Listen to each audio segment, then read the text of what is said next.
La ilahə illallah. Və yaxud da məsələ eləsi var, ən bahalı restoranda oturur. Nəyə görə? Kiməsə göstərsin. İndi modda axı, bahalı restorana gelirlər, bir dənə ləhmacun ilə selfie. Sırazı qoyurlar ki, falan restorandaydım. O restorana ömründə gedən deyil. Bunlar nədir? Bu qismdəndir.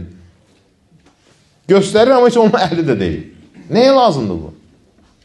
Bu dəqiqə birisi də moddur. Hər şeyi çəkib qoyurlar. Sonra deyirlər ki, niyə gözləyir? Birinci, Allahın neymətləri var. Allah həmdir. Mütləq hamısını çəkib yaymalısın sosial şəbəkələrdə. Axşam falan yedim. Saat 12-də yatdım. Bu da mənim mətbəxi çəkir. Spalnini çəkir. Uşaqlarını çəkir. Hər şeyi çəkir. O sən Allah üçün yaşa, özün üçün, ailə üçün yaşa. Bunun cəmaatı niyə göstərirsən yəni? Bu da doğru deyil. Və sonra da gözdəyir falan deyir ki, mənə nə oldu gözdəydi. Bütün sosial şəbəkələrdə bütün millət baxır. Axşam falan şey yedim, falan restorandayam. Subhan, bu da doğru deyil. Yəni, Allahın neymətini danışmaq demək deyil ki, yəni hər şey çəkib payla. Yox, yeri düşəndə ağlama, ağlaşma qurma, matəm qurma. Yəni, Allah həmd olsun, Allah mənə falan neymətlər də verir.